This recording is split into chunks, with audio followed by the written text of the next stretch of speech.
Se está conectando por ahí un poquito más de gente. Vamos a dar un par de minutitos de cortesía en lo que se terminan de conectar todos los compañeros y empezamos este debate estival.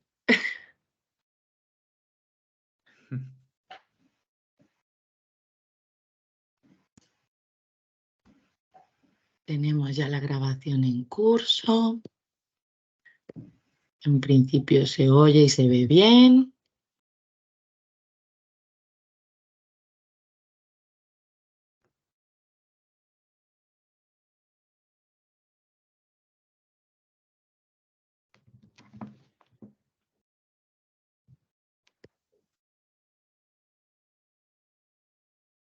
Bueno, estáis pasando el verano, compañeros, como veo, trabajando, ¿no? Que veo ahí a Eduardo en bata, Belén que ya terminado las vacaciones. Efectivamente, trabajando. Pablo, ¿tú estás trabajando o te ha tocado también, Bueno, no? estoy trabajando. Madre mía, esto ya, finales de agosto ya no son vacaciones ya. Pues estamos desafiando los estereotipos acerca de la población española. Totalmente.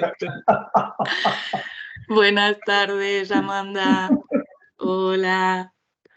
Buenas tardes a todos. Bueno, pues yo creo que hemos dado un par de minutitos para que se termine de conectar la gente, así que vamos a empezar. Buenas tardes a todos, bienvenidos. Muchísimas gracias por conectaros, muchísimas gracias por acompañarnos hoy, eso, en esta tarde de 24 de agosto, que para nosotros es un placer que en vez de estar en la piscina o en la playa, estéis compartiendo este debate con nosotros, de verdad. Me presento, mi nombre es Celeste Amaya, soy psicóloga, así que este debate, aparte por la parte que me toca por AMIR, me interesa muchísimo a nivel profesional.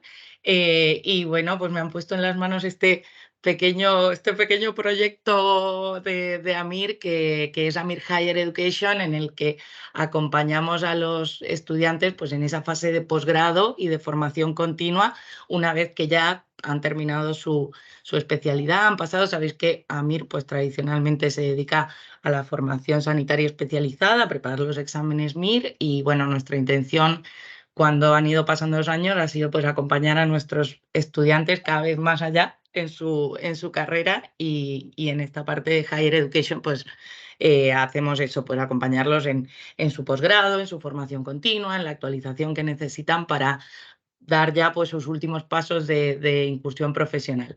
Tenemos hoy esta tarde con nosotros a Belén Gago. Bienvenida, Belén. Es doctora Hola, en buenas. psicología, especialista en psicología clínica vía PIR, es adjunta en el Sistema Nacional de Salud en Infanto Juvenil en Valencia y dedicada pues toda la carrera y los años que ya nos conocemos a Infanto Juvenil. Por otro lado tenemos a Pablo del Sol, que es médico especialista en psiquiatría, está en un hospital en Madrid, se ha formado y ha ejercido siempre en infanto juvenil, creo que sobre todo en los ámbitos que tienen que ver con el neurodesarrollo y los trastornos del neurodesarrollo, y tiene también formación internacional en terapia familiar en Nueva York, ¿verdad? Eso es. Bienvenido, Pablo, y muchas gracias por estar hoy aquí. Y Eduardo Fernández, que es nuestro maravilloso profe, que los que hayáis estudiado con nosotros en el PIR lo conocéis también doctor en psicología, especialista vía PIR, docente e investigador de la Universidad de Sevilla y actualmente responsable del área de neuropsicología infantil en el Hospital de la Paz en Madrid. Bienvenido, Eduardo. Muchas gracias. Es un placer teneros a todos, todos aparte de este maravilloso currículum y de todo el prestigio que tienen como docentes, como investigadores y como profesionales, forman parte de nuestro profesorado de AMIR en nuestros cursos de especialista y en nuestros cursos de experto que forman parte de Higher Education, que para nosotros es un honor teneros. Así que muchísimas gracias y vamos ya al lío. Os planteo, hoy tenemos sobre la mesa debate muy interesante porque infantojuvenil es un área que está creciendo y que no para de crecer y está teniendo como muchos retos, muchos cambios la profesión.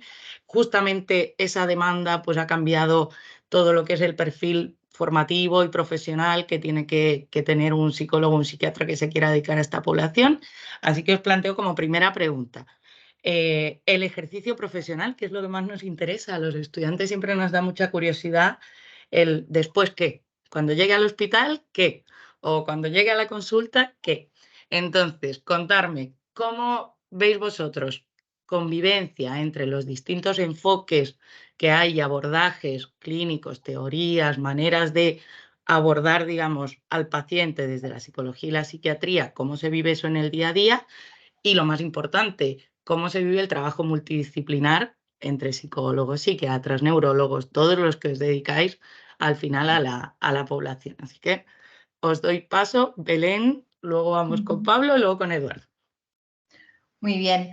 Pues Celeste, la verdad es que esto de la integración es nuestro día a día. Integrar a nivel psicoterapéutico desde diferentes enfoques, que es verdad que hemos estudiado todos, pero la realidad es que sabemos que luego cuando nos centramos en la práctica, no todos los enfoques son igual de eficaces para todos los pacientes.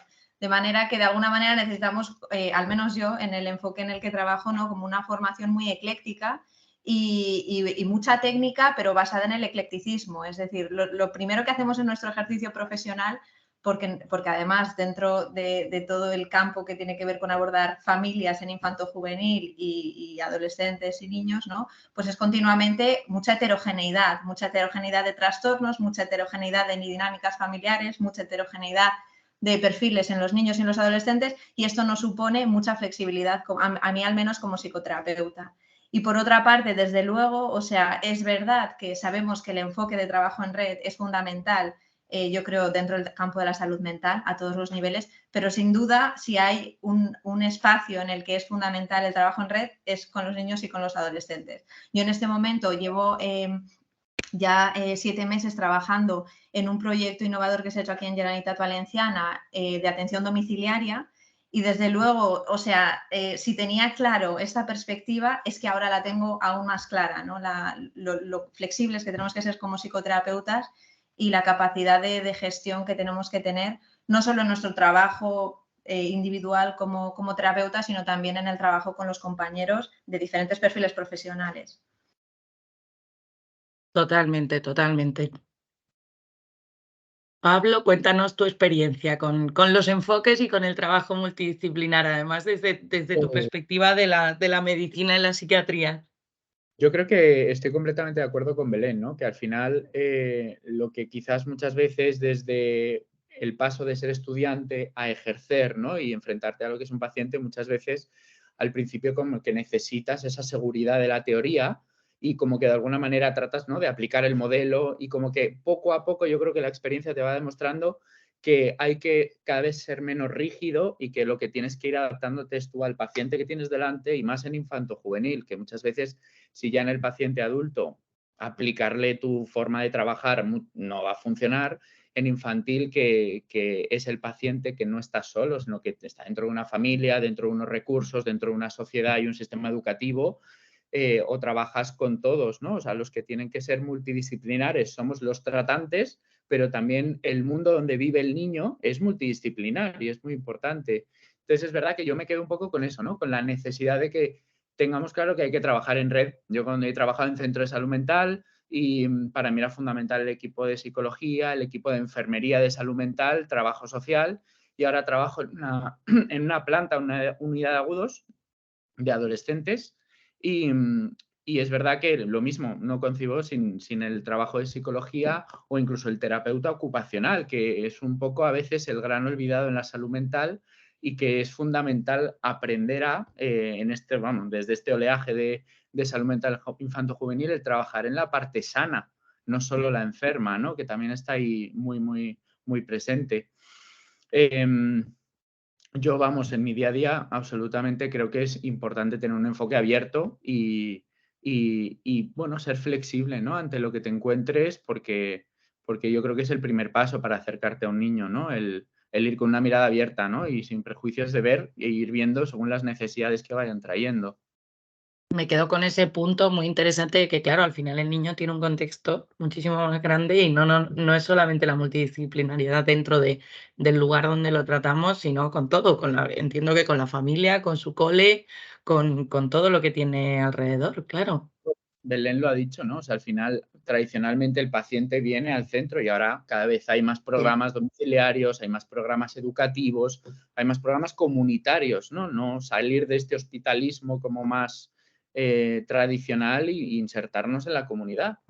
Supongo que también hasta donde a mí me llega el conocimiento o lo que puedo intuir, que van a ser intervenciones mucho más eficaces y que van a tener un alcance mucho más amplio si logramos sacarlas de la consulta y llevarlas al lugar donde está el paciente, lógicamente. Sí, sí. Eduardo, ¿cómo ves tú esto? Tanto la parte de integrar los enfoques teóricos como la parte de trabajar distintos profesionales conjuntamente en infanto-juvenil. Bueno, pues en primer lugar, en relación a los distintos enfoques, ¿no? Que en psicología y en psiquiatría, pues tradicionalmente los estudiamos, ¿no? Los abordamos de forma aislada, como si fueran enfoques legítimos, ¿no? El enfoque cognitivo-conductual, el enfoque psicodinámico o psicoanalítico, ¿no? El enfoque más humanístico, etcétera, o el más biologicista, como si fueran enfoques igualmente legítimos.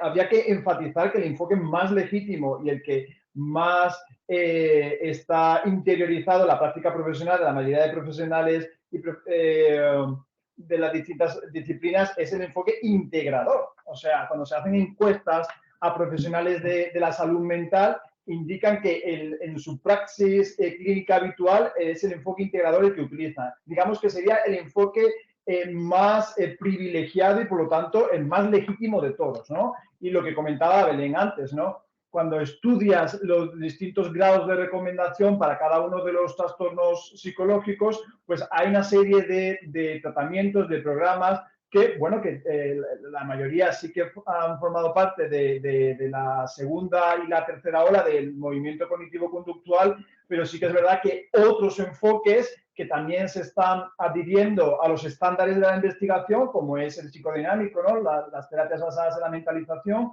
o otro tipo de terapias más basadas en las terapias humanísticas, ¿no? Como es el mindfulness, pues están también recibiendo los máximos grados de recomendación. Es decir, que distintos modelos teórico-prácticos sí se adhieren a los estándares, ¿no? A los principios de la investigación basada en los ensayos clínicos, ¿no? Controlados y aleatorizados, pues pueden alcanzar el máximo grado de recomendación. Y por lo tanto, lo que se espera de un profesional de la psicología clínica y de la psiquiatría es que maneje todos ese tipo de técnicas y modelos teórico-prácticos para que se pueda adaptar al perfil de cada uno de los pacientes, ¿no?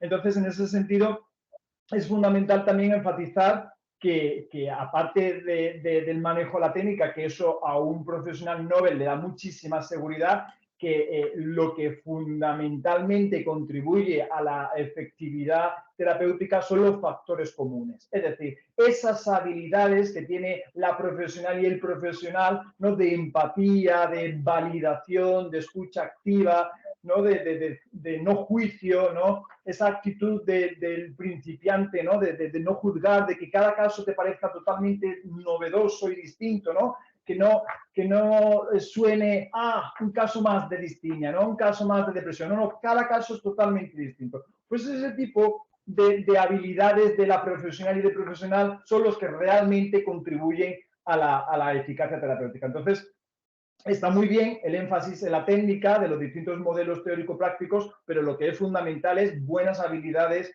como psicoterapeuta. Y después, en relación al trabajo multidisciplinar, yo iría más allá, porque la multidisciplinaridad es distintas miradas de distintos profesionales acerca de un mismo paciente. El objetivo es ir un paso extra, que es la interdisciplinaridad. Es decir, que todas esas miradas vayan al unísono, coordinadas y entrelazadas, ¿vale? De manera que la coordinación sea estrecha y sigamos todo una misma línea directriz, ¿no? A veces hay miradas multidisciplinares que van por, bueno, direcciones con cierto grado de solapamiento, a veces en líneas paralelas, pero no necesariamente van al unísono, ¿no?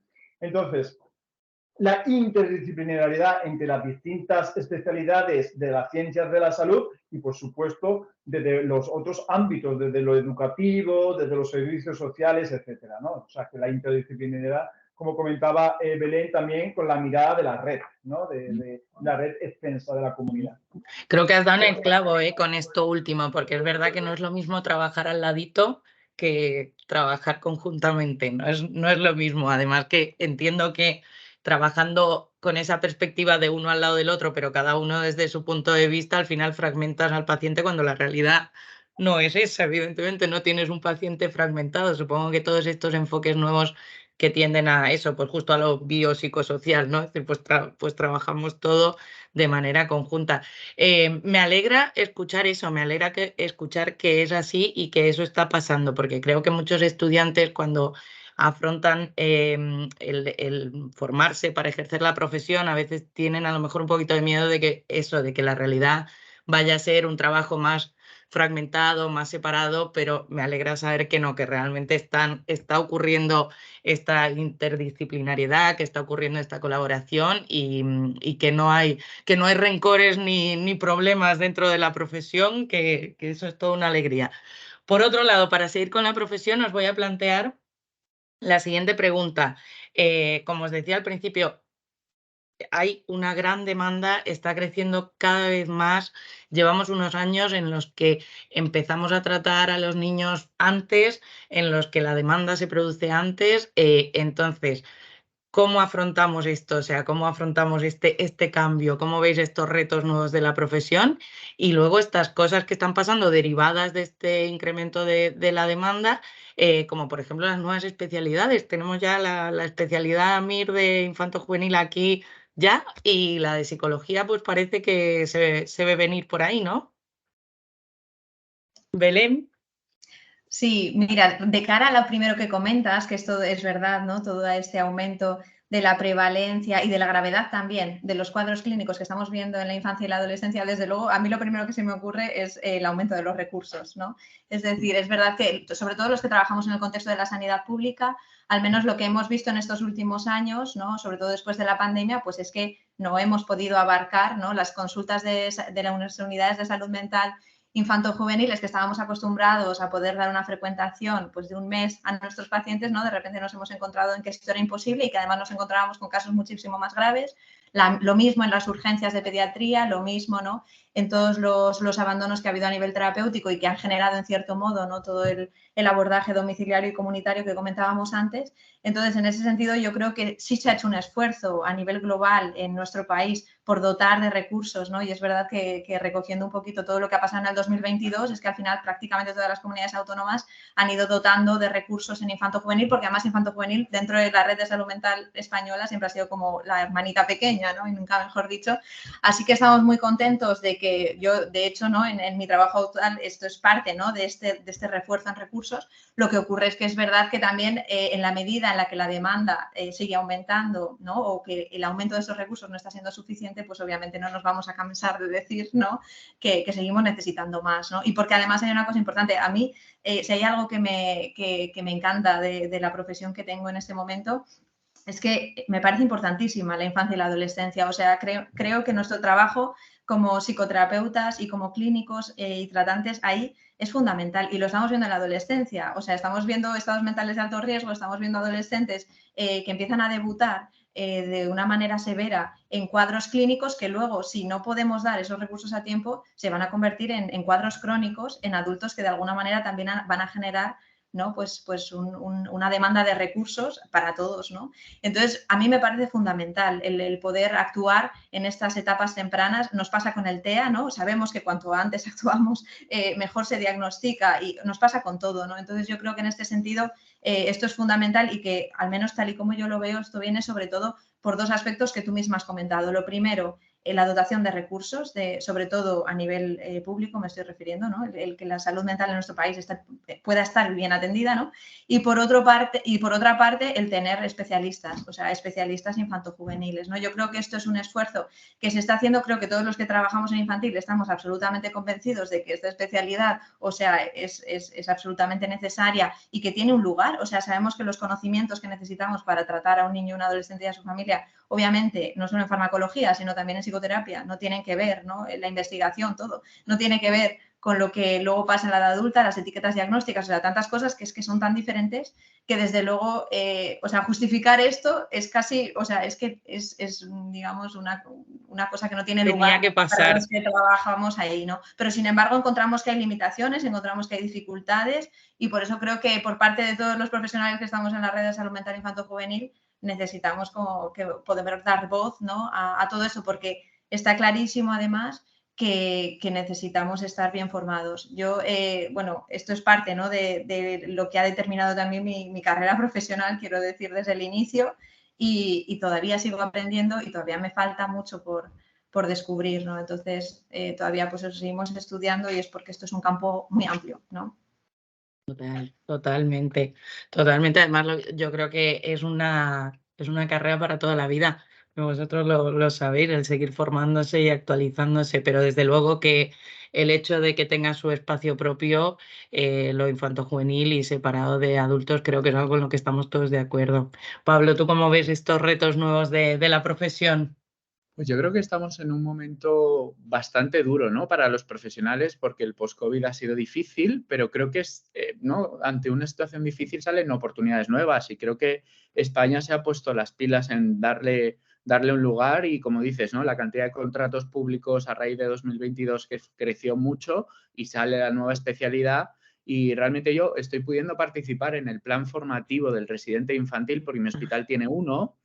Y realmente yo comparo mi formación MIR con mis 4 meses de infantil obligatorios, que luego tú podías hacer tu trayecto a libre, ¿no? Pero te lo tienes que buscar tú.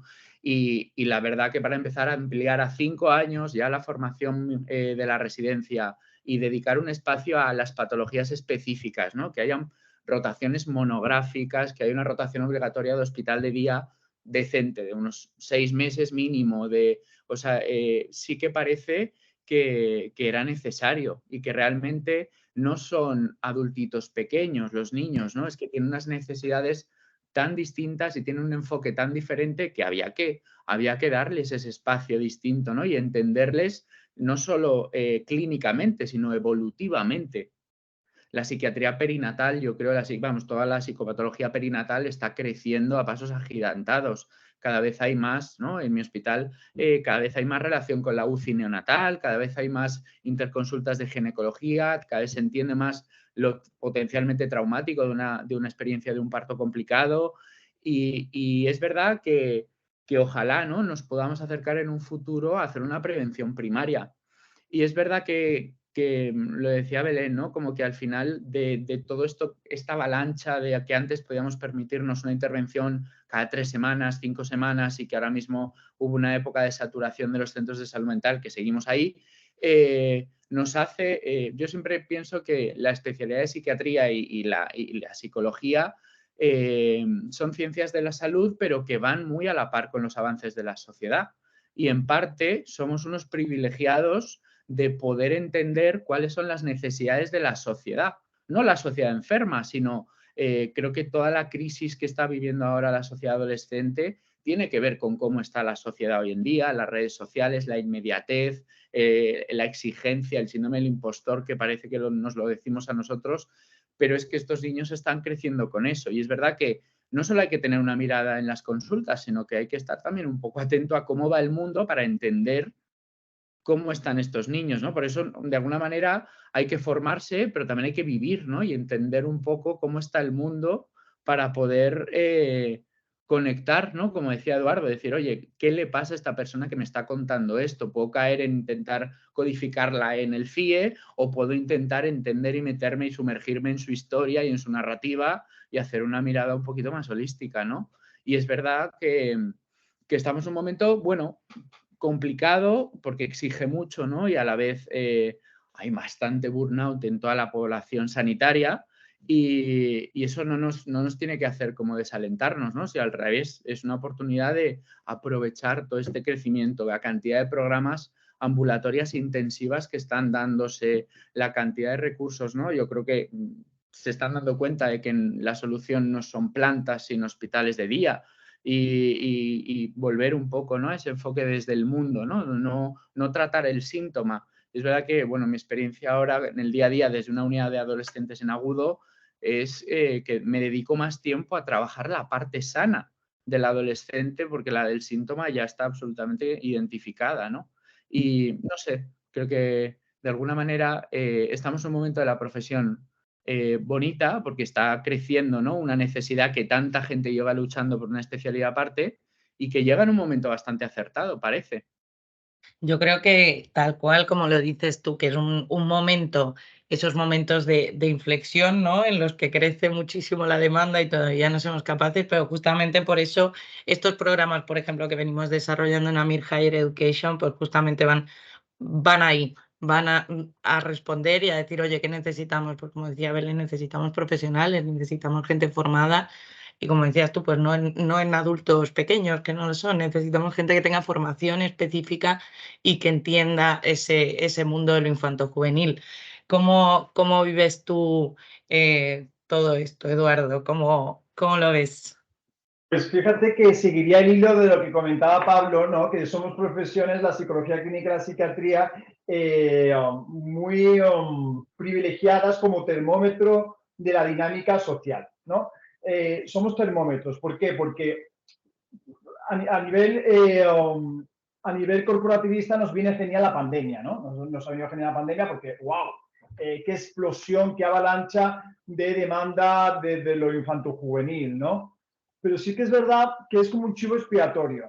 ¿Por qué? Porque parece que ha tenido que venir un acontecimiento masivo, global, ¿no? De pandemia, donde hemos tenido miles de muertes diarias, no para decir, bueno, sí es importante la salud mental infantil-juvenil, pero si uno analiza los estudios de series y de cohortes previos a la pandemia, ya se veía cierta tendencia de aumento de la demanda en lo infantil-juvenil.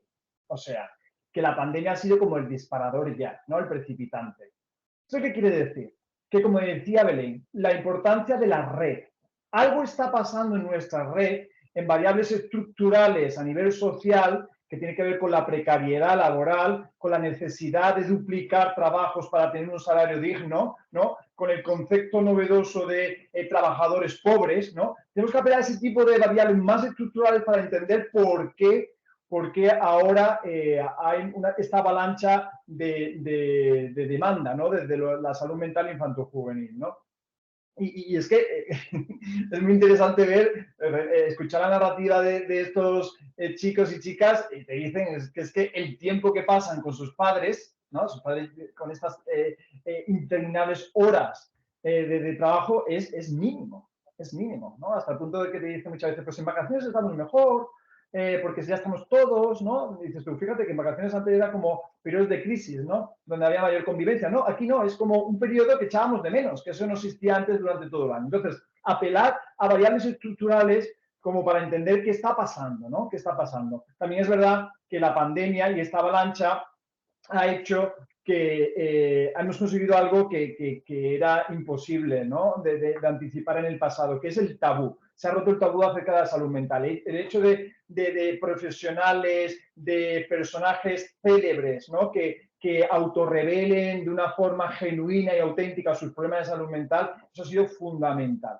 Y eso hace que se generen identificaciones, ¿no? Y que las personas acudan al que antiguamente llamaban el loquero, ahora acudan a profesionales de la psicología clínica o de la psiquiatría sin ningún tipo de autoestima, ¿no? Entonces, en ese sentido, es una demanda que quizá tiene que ver también con la validación social de lo que antes era tabú, ¿no?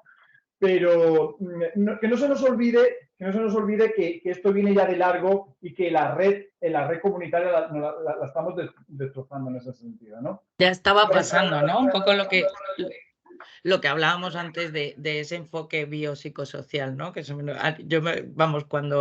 me acuerdo cuando estudiaba la carrera, que era como históricamente al inicio estábamos más en lo bio, luego empezamos más por lo psico, pero llegó un momento en el que, como dice Eduardo, ¿no? Pues, y ahora creo que cada vez nos estamos dando más cuenta de eso, de que lo social y lo estructural pues tiene un peso enorme. Sí, sí. ¿Cómo se prevé, Eduardo, que yo sé que tú hay contactos y red por todos lados, este PIR de infanto-juvenil? ¿Qué novedades tenemos sobre eso? Nos va a costar, ¿eh? Sí. Sí, un profesional de la psiquiatría y de la psicología clínica lo que hace es ajustar expectativas con los pacientes y nos va a costar, porque hay una serie de criterios ya prefijados que son, bueno, moderadamente exigentes y va a costar. Sí, estamos hablando de que sí, no va a ser fácil. Pero bueno, como comentaba los compañeros, hay motivos de sobra, es como retórico, ¿no? Es una explicación retórica ya autoexplicativa, justificar la necesidad de una especialidad de psicología clínica infanto-juvenil o incluso de neuropsicología clínica, ¿no? Infanto-juvenil o de adultos. O sea, la etapa del neurodesarrollo es totalmente distinta a la etapa de estabilidad adulta. En franjas de edad etarias muy estrechas se producen cambios, hitos del desarrollo muy importantes. Vemos incluso que aparecen síntomas que no alcanzan la significación clínica hasta que no aumentan las exigencias contextuales, ¿no? Entonces, hay como un síntoma latente que no termina de emerger, ¿no? De debutar. Y bueno, todo el neurodesarrollo, la neuropsicología, la neurocognición es fundamental, ¿no? Incluso en términos de daño cerebral. El daño cerebral en población infantil es muy distinto al de población adulta porque a veces los síntomas debutan con un lapso temporal muy amplio. En población adulta, el daño cerebral, el impacto en el cerebro genera síntomas pues, en cuestión de horas o de días, ¿no? En el términos del neurodesarrollo es distinto. Y también en términos de neurodesarrollo, un daño cerebral puede tener impacto en otras funciones más masivas y generalizadas. No necesariamente ocurre esto en población adulta, donde el daño puede ser focal y la clínica neuropsicológica puede ser igualmente autolimitada y encapsulada y focal, ¿no? Entonces, estamos hablando de disciplinas muy distintas que se justifican per se. Está más que justificado el que tengamos ese espacio. Pues a ver qué novedades nos van llegando. Yo lo que sí me imagino es que va a ser un poco como siempre que surgen las especialidades, que para la gente que ya se dedica a infanto-juvenil y ya se ha formado, tiene su máster, tiene su posgrado, pues harán su periodo de convalidación o de reconocimiento de la especialidad. Entiendo, como siempre, yo siempre animo a la gente a que se siga formando más allá de la rumorología, ¿no? Y de los cambios, porque si no uno no vive. Para finalizar, os planteo esta última pregunta. Ya hemos hecho un recorrido por el ejercicio profesional sobre la profesión y sus retos y ahora la formación que es muy importante. Entonces, sí que os pido para las personas que están con nosotros esta tarde y para los que vean después la grabación, además hago un inciso para los que estáis conectados en directo, vamos a abrir unos minutitos ahora al finalizar para preguntas y respuestas por si tenéis alguna duda o algún comentario. Entonces, ¿qué consejo le dais a un estudiante, a un psicólogo, a un psiquiatra que quiere dedicarse a infanto-juvenil? ¿Cómo creéis que ayuda este tipo de formación de cursos de experto, un máster, un curso de especialización en el que tienes formación específica de ese ámbito? Y por último os pido que les deis un mensaje de lo que vosotros les podáis transmitir de corazón como profesionales de infanto-juvenil. Si se lo están pensando, si no saben si animarse o no, pues el mensaje que le queráis dar a nuestros estudiantes. Vale, pues empiezo yo, ¿no? Yo, recogiendo un poquito lo último que decíais, estaba pensando en relación a esto del reconocimiento de la especialidad, pensaba que el paciente que tenemos delante todos los días realmente no está tan interesado en saber si tienes, ¿no?, ese reconocimiento específico del ministerio y una especialidad en este momento de psicología clínica o de psiquiatría infanto-juvenil. Y con esto quiero decir en que de alguna manera es verdad que encontramos muchas veces esta brecha, ¿no?, entre lo que se nos exige como profesionales, pues a nivel de título, ¿no?, de cuando presentamos en las bolsas y todas estas cosas, y sin embargo lo que nos hace sentir seguros y éticamente confiados, ¿vale?, respecto a hasta dónde podemos llegar en nuestro ejercicio, sobre todo con los niños y los adolescentes, porque yo hay algo que tengo muy presente en la clínica todos los días, y es que trabajo pues muy probablemente con una de los sectores más vulnerables de nuestra sociedad, o sea, los menores, los niños y los adolescentes me parece que así lo son y que merecen todo nuestro respeto, ¿no? Por eso me parece fundamental, y ya enlazo con esto que dices, Celeste, la formación. Lo primero, porque si somos consecuentes con los derechos de los niños y los adolescentes, y con las vivencias que muchas veces tienen que hacer frente en esta sociedad que muchas veces es tan adultiforme, ¿vale? Y hablo muchas veces de las vivencias traumáticas, de las situaciones en las que se tienen que enfrentar siendo tan pequeñitos, ¿vale? Pues en ese sentido yo creo que pensando en ellos, más allá también de nosotros y en lo que, bueno, lo que se necesita, ¿no? Para poder ejercer, creo que es de rigor que nos tengamos que formar. Y desde luego creo que una cosa de lo que hemos hablado antes, que es el tema del eclecticismo, es verdad porque necesitamos esa flexibilidad, pero yo también soy como muy defensora de las formaciones rigurosas. Es decir, yo, por ejemplo, considero que tengo formación por ejemplo, en terapia sistémica porque estoy acreditada como terapeuta familiar, pero considero que no la tengo a ese nivel en otro tipo de planteamientos de tratamiento, ¿no? Entonces yo creo que en ese sentido es verdad que también tenemos que ser como muy consecuentes y buscar formaciones que sepamos que de alguna manera responden a las demandas que luego nos vamos a encontrar en la consulta, ¿no? Porque es verdad que dentro del eclecticismo técnico parece que cualquiera puede manejar cualquier técnica y no es del todo así, ¿no? Porque es verdad que según también la complejidad de los casos, pues es verdad que hay veces que piensas que formarte en infantil pues tiene que suponer, ¿no?, como mayor rigor en una formación, pues de un modelo que te permita trabajar. Y esto no es consagrarte a ningún modelo, pero sí que es conocerlo a fondo como para que te pueda, digamos, orientar muy claramente en tu manera de afrontar los casos, ¿no? Y saber que hay casos, pues que a lo mejor por ser más útiles otro tipo de modelos, pues los tienes que derivar, ¿no? Entonces, de cara al tema de la forma, porque además a mmí me parece que es que dentro de lo que es infanto-juvenil, o sea, es que no tiene nada que ver, o sea, yo lo veo como subespecialidades incluso aquí dentro, o sea, es que no tiene nada que ver para mí trabajar con un niño de rasgos del espectro autista a los 3 y los 4 años a trabajar con un adolescente que tiene 16. O sea, es que nos estamos moviendo en una franja que es que necesita una subespecialización. Entonces yo, respecto a esto que decías, creo que para alguien que se está planteando esta especialidad, lo más importante creo que es saber si tienes ese feeling, o sea, si te gustan los niños, los adolescentes y los padres. Porque creo que muchas de las cosas que entran en juego, ¿no?, cuando te pones delante del trabajo en infanto-juvenil es que si esto realmente no te gusta, pero entiendo que todo el mundo que está conectado a este debate, ese feeling ya lo tiene, ¿vale? Y a partir de ahí, creo que sí que es muy importante formarse a nivel de diagnóstico.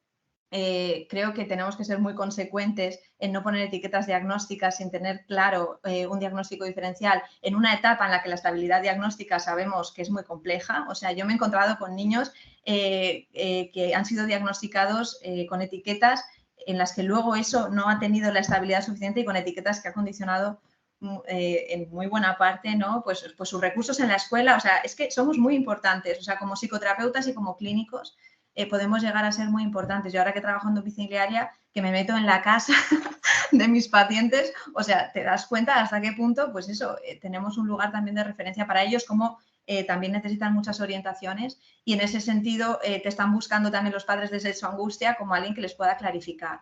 Entonces, a mí me parece que es muy importante la formación, al menos en conocer la clínica infanto-juvenil, o sea, cómo se presentan los síntomas, cómo debemos evaluar, cómo tratar, cómo diagnosticar el neurodesarrollo, que lo hablabais también antes, me parece fundamental y creo que sí que es importante todo este contexto de, pues eso, sobre todo de lo relacional, porque antes cuando también estabais hablando, ¿no?, de cómo han cambiado las relaciones, creo que en infanto-juvenil tener en cuenta este contexto de lo relacional es muy importante porque al final el niño se está construyendo en relación con su mundo, con sus padres, tal, y creo que en todo esto que decíais, ¿no?, de las pantallas, de la pandemia, de poco tiempo que se pasa con los hijos, también creo que es algo como un melón a abrir, ¿no? porque es cierto que ves que la mentalización de los adolescentes y de los niños que viene por la relación con el otro está muy empobrecida, ¿no? Está muy empobrecida. Está muy Entonces, afectada. bueno, en ese sentido, sí, en ese sentido yo creo que desde ahí. Y luego también a mí hay una cosa que me ayuda mucho dentro de mi formación y es la supervisión. O sea, yo creo que todos debemos exponernos a ese lugar de que haya un otro que nos ayude a metacomunicarnos, ¿no?, y a mentalizar desde fuera sobre lo que nos ocurre.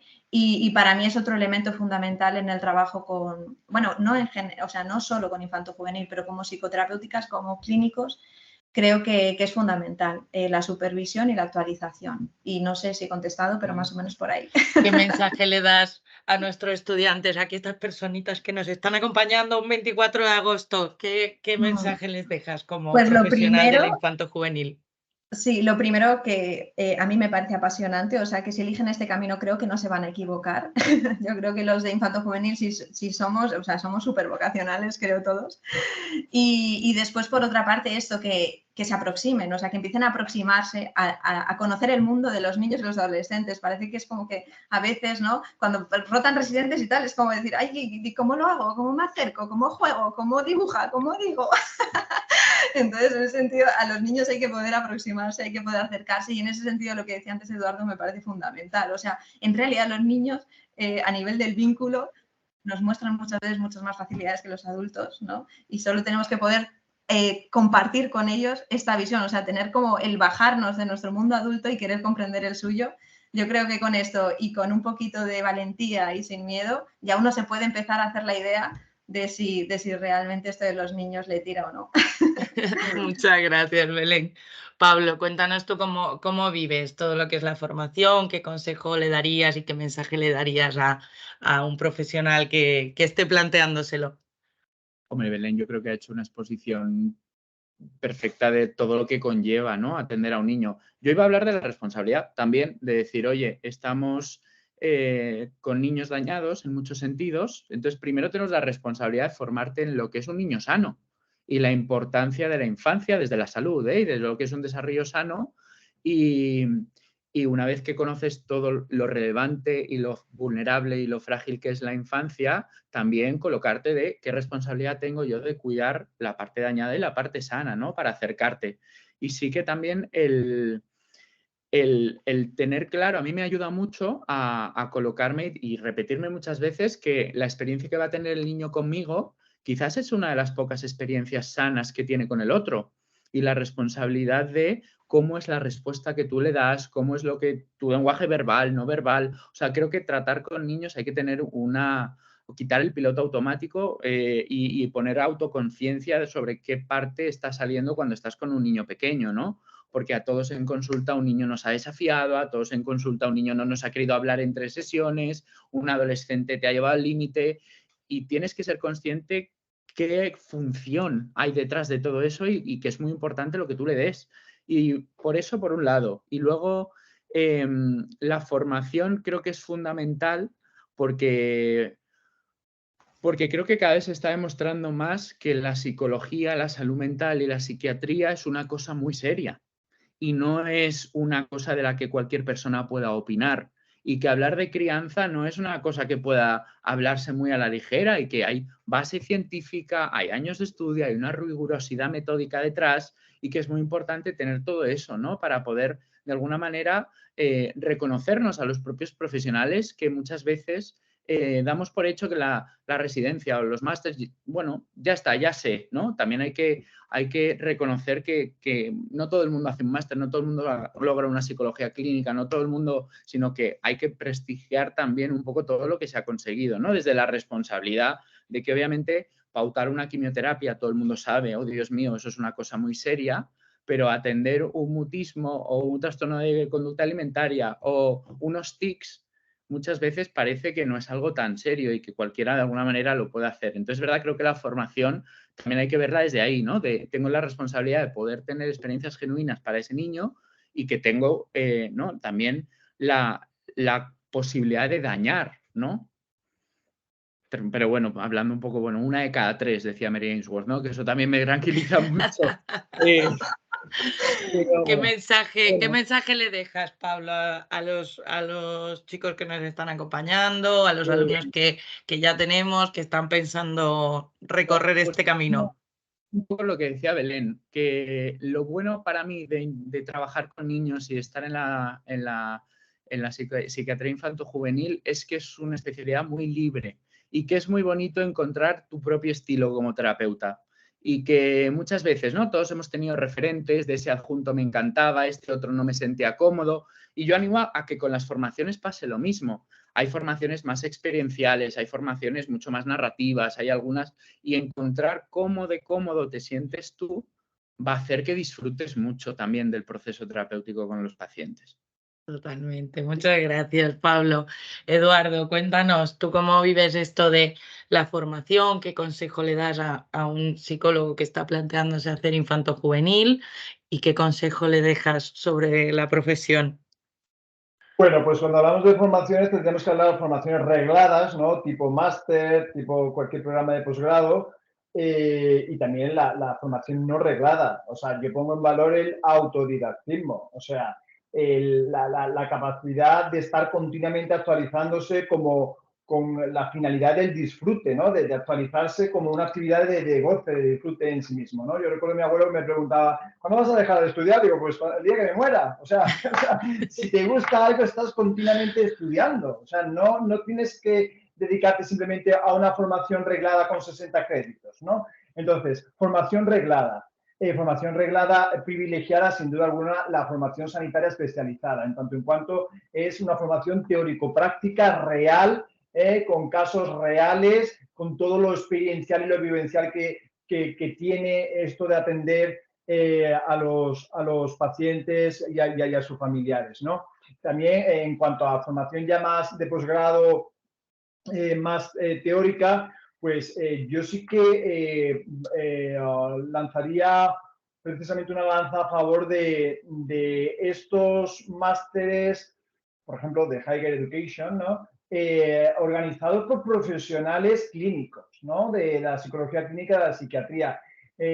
Bueno, desgraciadamente, yo que vengo del mundo de la universidad como primera actividad profesional en mi biografía, pues no todo por profesional personal docente investigador que se dedique al ámbito al departamento más clínico ha visto pacientes en su vida. Entonces, habla de pacientes, refiere lo que supuestamente dicen y hacen los pacientes, pero no lo ha visto, ¿no? Entonces, el hecho de que haya programas como Higher Education, ¿no? Que sí que contrata a especialistas de la psicología clínica, de la psiquiatría, me parecen programas que ponen en valor aquello que realmente busca el alumnado, que son casos reales, ¿no? Y experiencias reales. Después lo que decía Belén, la formación tiene que tener supervisión, pero no supervisión narrativa de esto lo dije yo al paciente y el paciente me dijo, no. La supervisión de lo que ocurre en la escena y para ello hay que grabar las sesiones, estos movimientos de la práctica deliberada, ¿no? De ir, la supervisión real, ¿no? De lo que ocurrió realmente in situ, porque la comunicación no verbal es el 80% de la comunicación, ¿no?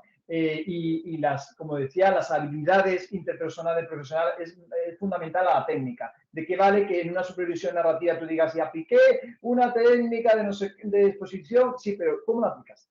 ¿No? ¿Cómo lo aplicas? Entonces, eso hay que verlo, eso hay que grabarlo. Y eso, claro, exige un nivel de honestidad por parte del profesional, ¿no? El asumir el rol de discente, ¿no? De alumno o alumna es, bueno, pues es un rol humilde. En ese sentido, la actitud del principiante y del aprendizaje, del aprendiz continuo es fundamental, ¿no? Y después, en relación al mensaje de ánimo, ¿no? O de motivación al alumnado potencial que nos está escuchando.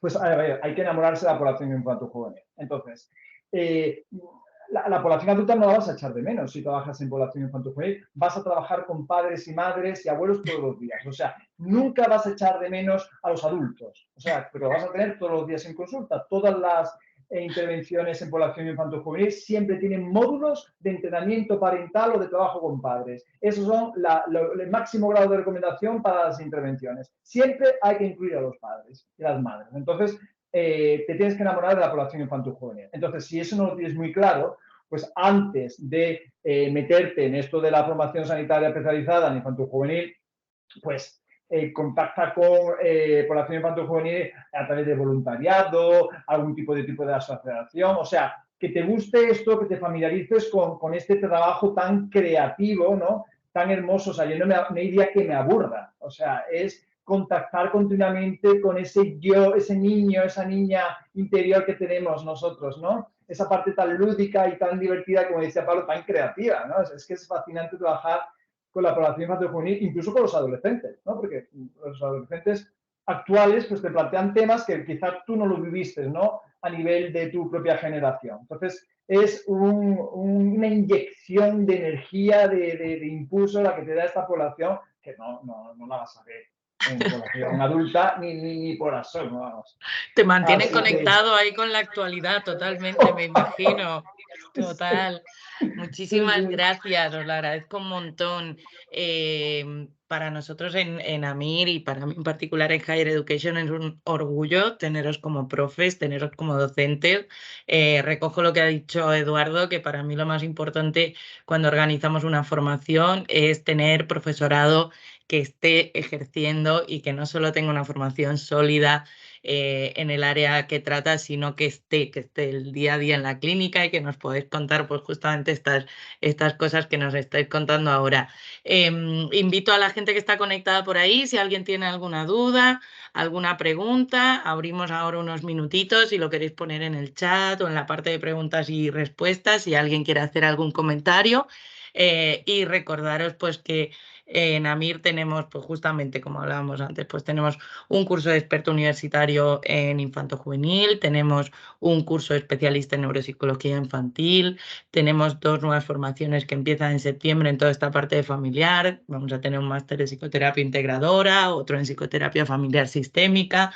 La idea es, pues como decía Belén, darle a cada formación su parcelita y hacer formaciones que sean actualizadas, que estén acompañadas también por un tutor, por profesores que tengan experiencia, trabajar con casos clínicos, lo que decía Eduardo antes de trabajar con cosas reales, ¿no? Pues trabajar con casos clínicos reales y analizarlos y poder practicar con ellos, y que tratemos también los temas actuales, como hemos hecho hoy, pues los retos del ejercicio profesional, de la profesión, el futuro, y que nuestros alumnos pues, puedan también preguntarle a sus profes, a vosotros, pues todas las dudas que tienen más concretas, ya no solo teóricas, sino de la profesión en sí.